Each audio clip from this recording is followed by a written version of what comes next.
Assalamualaikum warahmatullahi wabarakatuh. Bismillahirrahmanirrahim.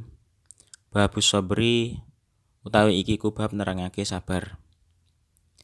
Wa Abi Sa'id Sa'ad bin Malik bin Sinan Al-Khudri lan saking Abi Sa'id Sa'ad bin Malik bin Sinan Al-Khudri radhiyallahu anhuma ananasan ing sak temene menungso minal ansori saking golongan ansor. Iku sa'alu padha njaluk sapa ansor Rasulullah sallallahu alaihi wasallam. Fa'atahu mongko maringi sapa nabi ing nas. Sumasa aluhu nuli nyuwun sapa nas ing nabi. Fa'atahu mongko maringi sapa nabi ing nas.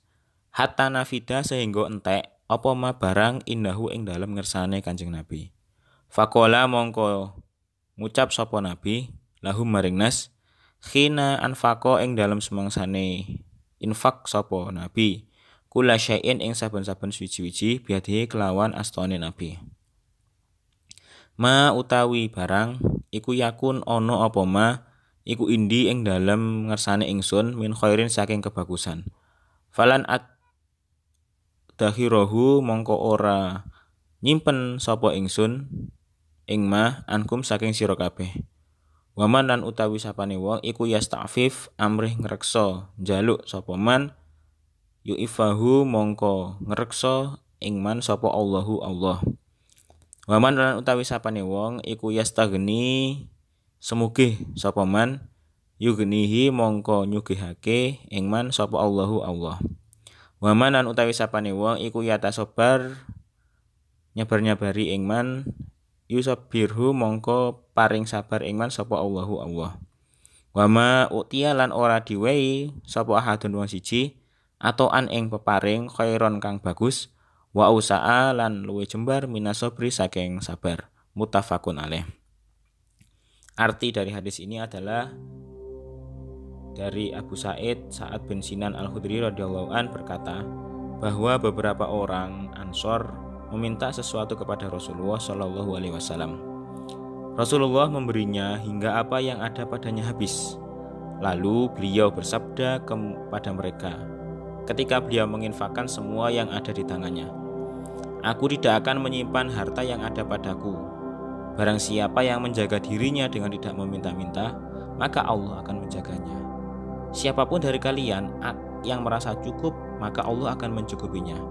Barang siapa yang berlatih untuk bersabar, niscaya Allah akan memberikan kesabaran kepadanya. Dan tidak ada nikmat yang lebih baik dan lebih luas yang diberikan kepada seseorang selain kesabaran. Muttafaqun alaih.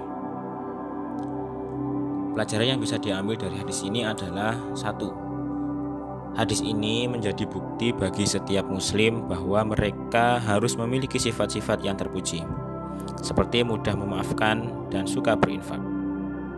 Pemaaf merupakan salah satu akhlak terpuji.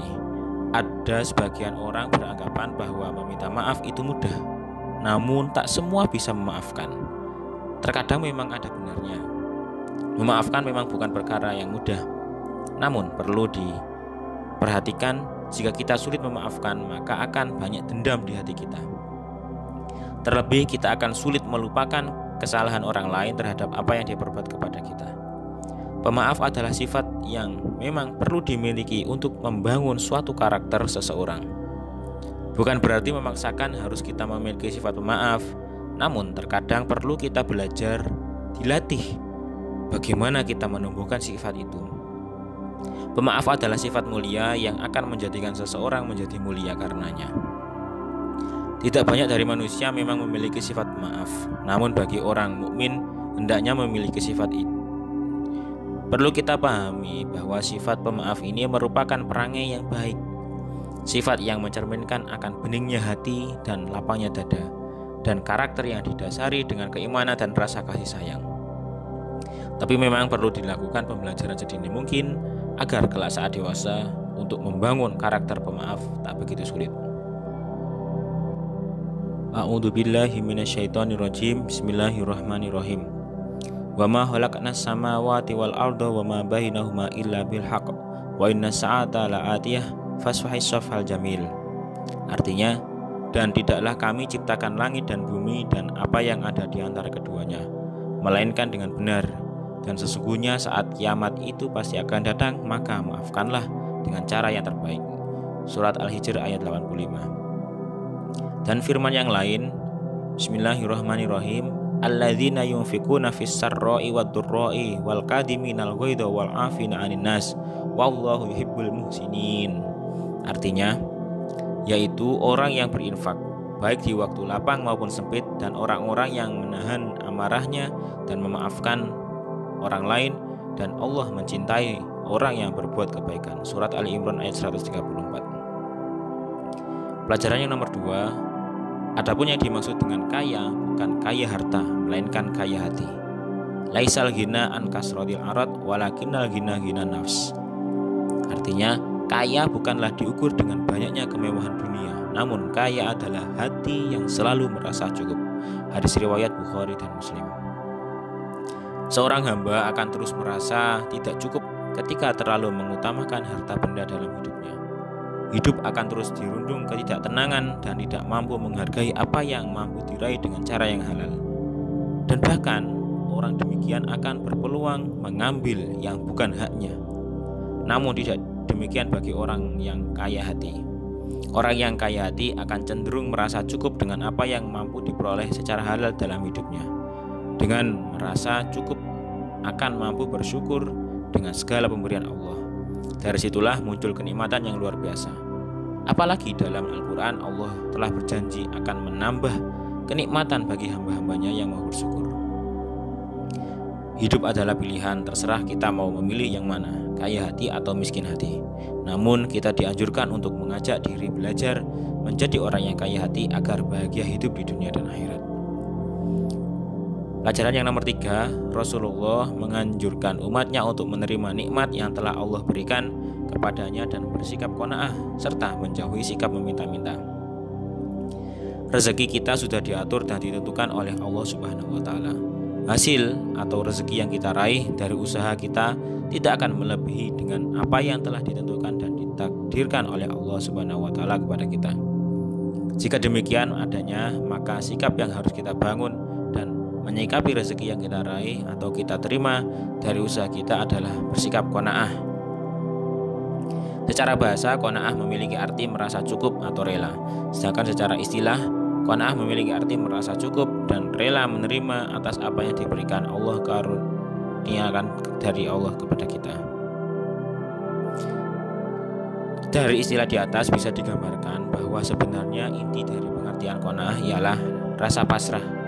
Seseorang yang memiliki sikap qanaah di dalam hatinya akan senantiasa rela menerima apa saja nikmat dari Allah Subhanahu wa taala dan tidak pernah merasa kurang. Ia akan berusaha merasa cukup atas karunia yang diberikan dan hidup senantiasa dalam ketaatan. Sikap inilah yang harusnya dimiliki oleh setiap muslim. Hal ini sebenarnya cukup beralasan karena dalam keimanan seseorang, muslim harus meyakini bahwa rezeki yang ia dapatkan setiap hari sudah diatur oleh Allah Subhanahu wa taala. Dengan adanya keimanan seperti ini, maka apapun yang ia peroleh akan disandarkan kepada Allah. Yang nomor 4, sifat dan akhlak terpuji dapat diperoleh dengan kesabaran. Hal ini disebabkan sabar tidak hanya identik dengan cobaan saja. Karena menahan diri untuk tidak bersikap berlebihan atau menahan diri dari pemborosan harta bagi yang mampu juga merupakan bagian dari sabar. Bukan hanya ketika kita dalam kesulitan, tapi ketika dalam kemudahan dan kesenangan. Hal ini menjadikan sabar terbagi menjadi 3 bagian. 1. Sabar dalam ketaatan, as-sabru ala ta'ah. Hal itu dilakukan dengan cara istiqomah atau konsisten dan terus-menerus dalam menjalankan ketaatan kepada Allah. Artinya seseorang harus konsisten dalam beribadah, baik yang berkaitan dengan ibadah maliyah, ibadah dengan harta seperti sedekah dan zakat. Selanjutnya ibadah badaniyah, yaitu ibadah dengan anggota badan seperti sholat dan jihad di medan perang, maupun ibadah qalbiyah dengan hati seperti sikap ikhlas, qanaah, syukur, ridho dan lain sebagainya. Yang nomor 2 adalah sabar meninggalkan maksiat, as-sabru anil maksiat. Ini dilakukan dengan cara menjahadah, yaitu jihad spiritual, bersungguh-sungguh dan memerangi hawa nafsu dan meluruskan keinginan-keinginan buruk yang dibisikkan oleh setan. Yang nomor 3 adalah sabar ketika ditimpa musibah, as-sabru ala musibah. Ini dilakukan ketika kita ditimpa musibah atau kemalangan. Dunia sesungguhnya adalah tempat ujian atau darul imtihan. Allah akan menguji keimanan seseorang antara lain dengan ditimpakannya musibah kepadanya. Ini bukan berarti Allah tidak sayang, melainkan sekedar untuk menguji sejauh mana kekuatan imannya. Sekian dari saya, semoga bermanfaat. Wassalamualaikum warahmatullahi wabarakatuh.